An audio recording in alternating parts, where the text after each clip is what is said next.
Looks like the developers are preparing for a full-fledged operation, missions, custom game modes, and much more. Hey everyone, Max at the microphone again, and today I'll tell you everything interesting about the new and upcoming Counter-Strike 2 update, and while you have time, check out Skins Monkey. Use code GABEN and get up to a $5 bonus. Select a few of your current skins, pick a new one in the same price range, and exchange your old and ugly CSGO items to something new and shiny from Counter-Strike 2. Use code GABEN and buy skins much cheaper with a 30 plus 5% top-up bonus. Skins Monkey, links and my code down below. Let's start from the beginning. Just a couple of days ago, I posted a small teaser about the upcoming map rotation, and people quickly figured out that each emoji was a hint at a specific map. Luckily, the devs stuck to their plans and released nearly everything from that list.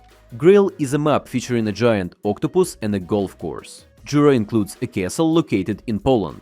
Dogtown has an amusement park, a Ferris wheel, and a ton of Easter eggs. Brewery is a reworked version of the old CSGO beer factory. And of course, the fan-favorite agency set in a skyscraper with hostages. One of the emojis was the radiation symbol, which obviously hinted at cash, but its situation is a bit more complicated. As far as I know, Valve are interested in purchasing the rights to the map, but apparently they're not satisfied with its technical state. Either they've already bought it and are now reworking it, or they couldn't come to an agreement with FM Pwn. I don't know the exact details, so treat this as a red level rumor. We already talked about mission leaks in a previous video and even made a small prototype of how it might look. But now speculation is over and developers have officially added weekly missions. I originally guessed they would be tied to the armory and reward stars, but instead they give a huge XP boost, helping you earn your weekly drop much faster. Each mission in the game is built using a template system, so variables like map, mode, weapon and kill count are automatically inserted into pre-written mission formats. This means devs can easily generate hundreds of mission variants without manual tweaking. There are already over 15 unique inactive missions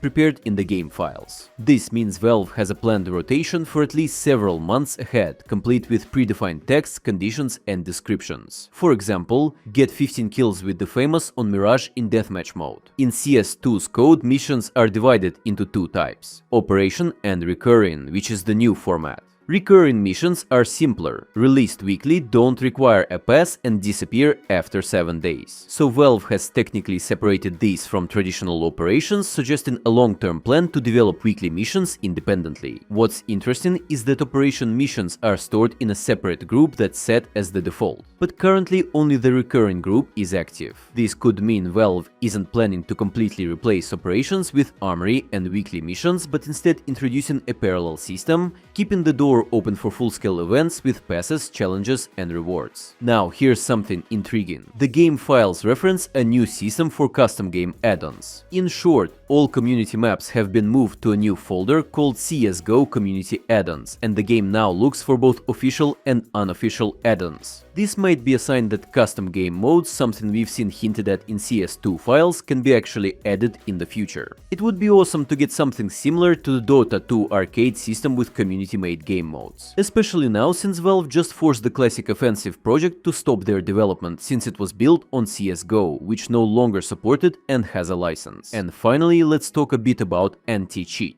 There are no specific details, but the devs have become more active in enabling and testing new anti-cheat systems and modules, ones that have been popping up in the files over the past year. Lately, VAC Live has been cancelling more games with suspected cheaters. Unfortunately, many players are reporting false positive bans, but I think these are necessary pains to improve the system. Share your experience with cheaters in the comments and leave a cabbage emoji if you watched this far.